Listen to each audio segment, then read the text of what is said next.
nom du Père et du Fils et du Saint-Esprit. Évangile de Jésus-Christ selon saint Matthieu.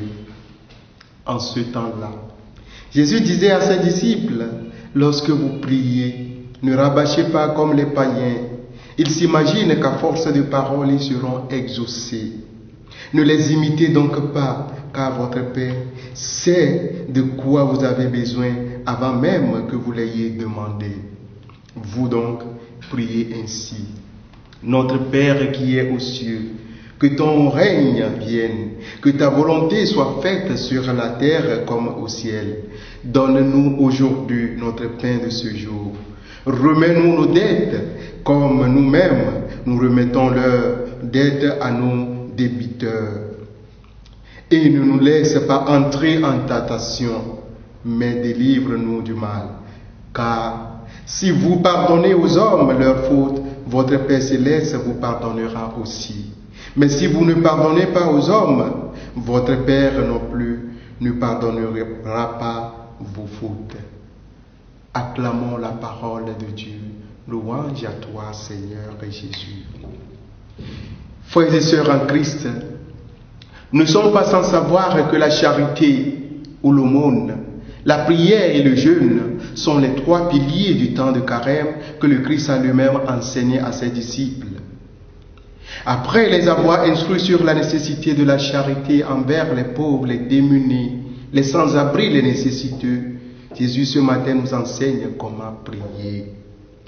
Et dans la prière qu'il a enseignée à ses disciples, dont nous sommes les héritiers aujourd'hui, je voudrais m'appesantir sur trois éléments du contenu de cette prière du Seigneur.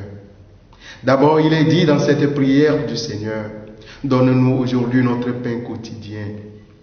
Que voudrait bien signifier cette parole que Jésus a mise sur nos lèvres, frères et sœurs?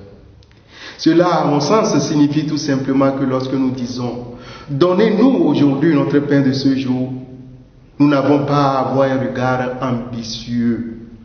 En prononçant cette parole, nous ne disons pas à Dieu « Accordez-nous des richesses et des plaisirs, des habits de haut niveau, de haute qualité, de l'or, de l'argent, des commandements d'armée, de nombreux troupeaux d'hommes ou de frères et sœurs asservis à notre pouvoir ou à notre luxe. » Ne lui demandons pas les talents qui font de nous des orateurs. Nous ne lui demandons pas de gros emplois. Tout cela ne fait que détourner notre âme de ce qui est essentiel et qui constitue le premier besoin de notre salut. Ce qui est à demander à Dieu pour ce qui relève de notre existence, frères et sœurs, c'est le pain quotidien. Demandons-lui du pain quotidien, qui soit évidemment le fruit du travail de nos mains. Ainsi, lui qui donne aux éperviers et aux corbeaux leur nourriture et à toute chair son aliment, lui qui ouvre sa main pour combler de ses bienfaits tous ceux qui respirent, nous rassasiera à chaque fois que nous le lui demandons dans la prière et dans le travail. Ne nous inquiétons donc pas, frères et sœurs, du lendemain. Car, comme le dit saint Grégoire de Nice, cette douce providence qui vous nourrit au jour présent doit veiller également sur vous pendant le jour qu'il y aura demain. Ne nous inquiétons de rien. Ensuite, il est dit, pardonnez-nous nos offenses comme nous pardonnons à ceux qui nous ont offensés. Voici donc le comble de la vertu et le caractère propre du chrétien qui s'unit à Dieu dans la prière.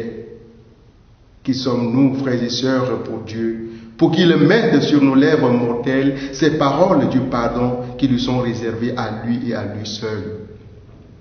S'il fait dire à nos bouches mortelles cette parole, c'est pour que nous lui soyons semblables. C'est que nous soyons capables de pardonner aussi nos frères et sœurs. Mais alors, frères et sœurs, en quoi tu t'identifies à Dieu, qui dans sa miséricorde a partagé avec toi le droit du pardon qui lui est réservé? Si tu t'identifies à Dieu et à son Christ, comment arrives-tu pas à pardonner ton frère et ta sœur, comme Dieu nous a aussi pardonné? Pourquoi décides et refuses-tu de communiquer et de saluer ton frère et ta sœur alors que tes nombreux péchés te sont remis par Dieu?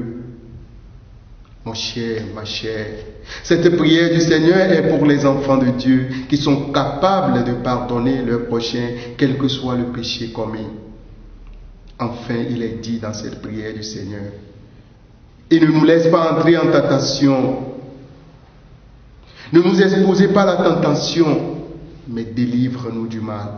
Dans cette prière, dans cette formule, nous demandons à Dieu de ne pas nous exposer à la tentation, surtout à certaines tentations que nous savons être plus dangereuses pour nous.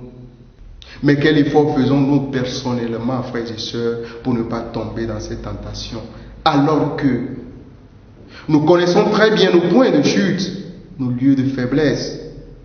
Dieu trouve bon que nous lui adressions nos prières pour en être délivrés, bien-aimés de Dieu. Quoique Dieu permette que de fois la tentation nous attaque malgré nous. Et quoique nous devions alors en soutenir l'effort avec patience et avec persévérance, il veut du reste que nous la fuyions avec horreur, et cela autant qu'il dépend de nous. Si tu sais que les bars, les maquis sont pour toi une tentation, où tu pourras te perdre, pourquoi donc y rester habituellement?